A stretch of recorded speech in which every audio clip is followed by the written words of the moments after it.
Richard Southern joins us to chat about some of the day's more interesting stories. And Richard, let's start with a question.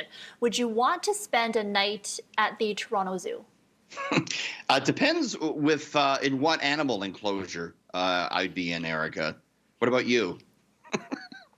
I wouldn't, you know what? I'd be a little worried, but I would do it, yes. You wake up to go to the bathroom and a grizzly bear or a giraffe is staring Oh, at you. I don't know. goodness. But Erica, the zoo is actually thinking about this. They have now a 300-page plan they've laid out for the future, a $323 million revamp. We're looking at some artist renderings here. Among other things, the zoo says they want to build a hotel, an on-site hotel where you could stay. It's also calling for the creation of a new restaurant and new animal pavilions, ones which will give you more of an up-close experience with the animals. They're talking about building enclosed walkways that the animals would go through so you could get more of an up-close look at them. It's also calling for a daycare, which would offer kids hand-on engagement with the animals. And get this, Erica, the zoo's also talking about building a full brewery on site, meaning we could one day be drinking Toronto Zoo beer. What do you make of that? That's quite an update. That's like next level zoo experience right there. I remember once I fed a drumstick to a tiger, and just being that close to them, it's quite an experience, I must say. That's very brave of you, Erica. Could get your hand taken off. Under supervision. Yeah, seriously.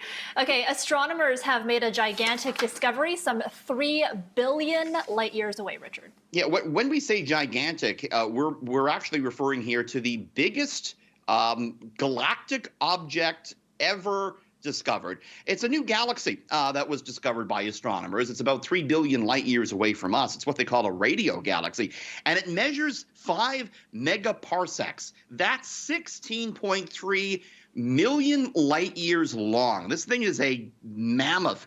It's the largest known structure ever discovered. Astronomers don't know how some galaxies like this grow to such gargantuan sizes. It could be, they speculate, that the galaxy is sitting in a region of space that is of lower density, which could help the expansion happen. Whatever the reason, astronomers think it's still growing. This is one of just more than 100 million galaxies we know of in the observable universe, each containing 100 million stars on average. So really makes us feel really small, doesn't it, Erica? And it's kind of hard to wrap your head around. Yeah. Okay, the Queen is getting set to launch a new product line, and perhaps they should call it, oh no, did you write this line, Richard?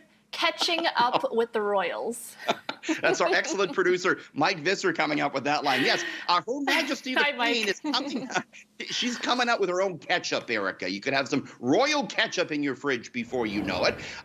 The Queen coming out with this ketchup, which is made from ingredients produced by her estate in Sandringham. She's also coming out with what the British call brown sauce, which is like a steak sauce.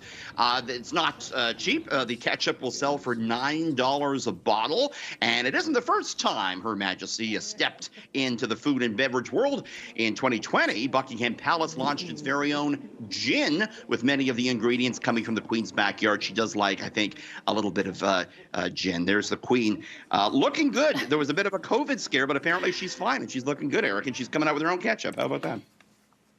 If I ever use that ketchup, I'm going to refer to myself with the royal we, because it's going to be fancy. A royal hot dog. I like it. Okay, thanks, Richard. We'll see you tomorrow. See you tomorrow.